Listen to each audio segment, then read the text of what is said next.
to post your creative stuff. You never know, you may end up on Weekend Smile, guys. Who would think that we would see ropes among other unconventional items made into fashion pieces? Well, this young lady is doing just that, and these outfits are fire, if we do say so ourselves, right? Joining us is none other than the amazing Annaixe Guthrie. Hello, my darling. Hi, Debbie. How you doing? I'm amazing, actually. Yo, you look amazing, you know? Yeah, she's fresh. She just flew in for this interview, guys. Trust me. Happy belated birthday. Thank you. Happy birthday. Well, happy belated birthday, but hey, it was yesterday. Oh, okay. Yeah, but Anna, I mean, ropes though, of all things, and because I follow you, you know. You were saying that those ropes came from something else. Was it the ropes or was it the rings that came from another project? Right. Okay. Yeah. So I always keep those rings on deck because I find that they're so versatile. I just pretty much use them for anything, whether it's earrings, whether it's a piece on a dress. But yeah, I just like manipulating different things. Oh my God. Where were you when you made that specific piece though?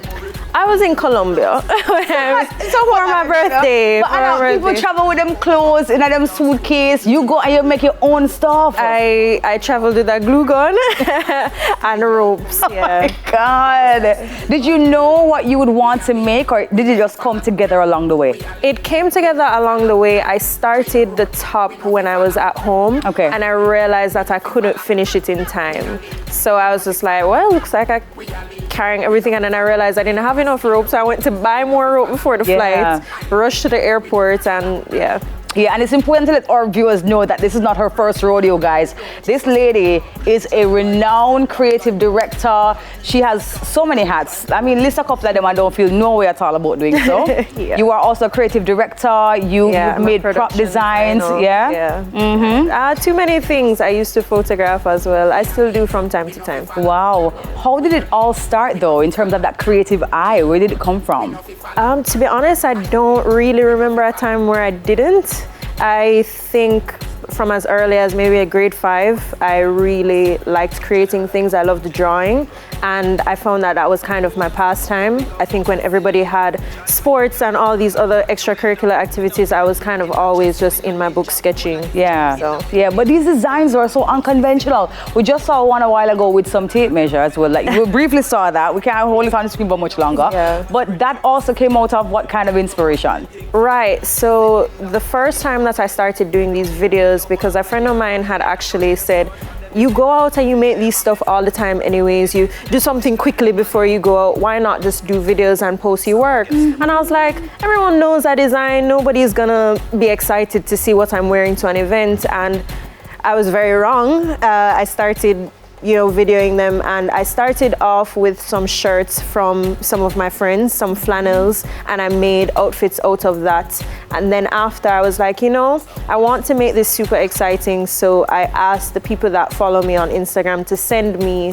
random unconventional materials that they'd want to see me make stuff out of. Really? Oh my gosh. I just love the fact that your IG family, they're encouraging you, because they all know, they've seen your pieces. You've done carnival, you've done video shoots. I mean, drop some more.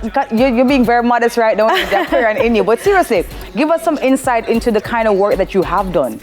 I feel like I've been working for a really long time, which is kind of what makes this so special, because I felt like I'm doing this for me, and I'm doing it because sometimes when you're busy turning your art into work, you sort of lose the drive and the passion sometimes because you're busy trying to pay bills. And I felt like this was sort of like just reinvigorating my spirit to just enjoy what I'm doing. And so I've done a lot before. I've worked in the carnival space here for a very long time. I would say maybe 8 years or more. And then during COVID, I started production designing, and I've worked with a lot of companies here and abroad. And artists as well. You work with Protégé, you work with Vibes Cartel.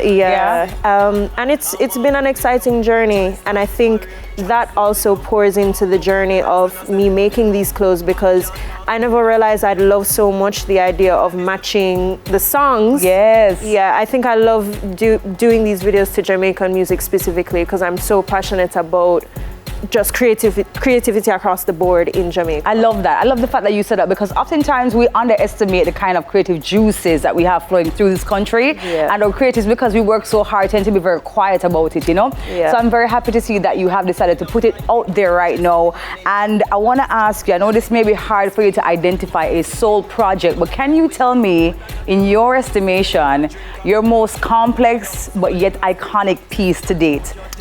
I'm not gonna lie, I feel like, so I have a current costume for this year's carnival, and it's actually called Lignum Vitae, which I love because it's obviously a tribute to Jamaica's national flower, and I knew that I had loved it when I was making it, but to see people receive it in the way, and like it's so strange that we can evoke a lot of pride out of just those little things. So just seeing like the color purple and people loving that and saying, all right, like I want to represent my country just by wearing this costume on the road, and I feel patriotic and proudly Jamaican. I think I really love that about. So I know you're returning to Carnival this year. Check that box. Okay. Any other upcoming projects?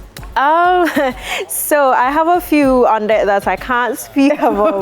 She's on the NDA guy, okay? Yeah, guys, okay, yeah. But no. I did recently work. I think this year has been a good year. I did recently work on the Straight Vibes video with Vibes Cartel, and that was a great experience just because I had a lot of creative freedom to just do. And, you know, it was a great team to work with and a lot of creative young people. So that was really fulfilling for me. I love that. Yeah. The ultimate goal for you in this, you know, industry with all the creative juices that you have, I've seen you do stuff internationally as well, you know. Ultimately, where do you want to see yourself go or get into in terms of spaces? You know, it's funny, a lot of people have set goals that they want to achieve, and it's not that I don't have any, it's more or less that I feel like I want to keep shifting my goalpost. Sure, I'd love to be at the Met Gala, I'd love to start doing larger scale productions all across the world, I'd love to just be traveling to just do what I do, which is create, but I feel like I don't have a set thing that is like, oh, I mean, for right now, I would love a Prime Minister's Youth Award. Okay. But well, I think they're going to call you after this interview, that's for sure. That's for sure. Yeah. But internationally, I feel like the sky is the limit. Okay, I love that. And if anybody wanted to contact you for some kind of personalized piece, because you don't do, you know, mass production, you're very niche right now, How can they do so? Yeah, I love to make individual things for individual people. Yeah. And so you can contact me on Instagram, which is Annaixe, or you could shoot me an email, which is info@annaixe.com. Okay, love that. Congratulations, girlie. Very proud of her. Oh my gosh, the very creative Anna. Ixe, I think we got that incorrect in the prompter. Thank you so much, Anna, for being here. More nices to come right here on Weekend Smile, guys, right after the break. Stay with us.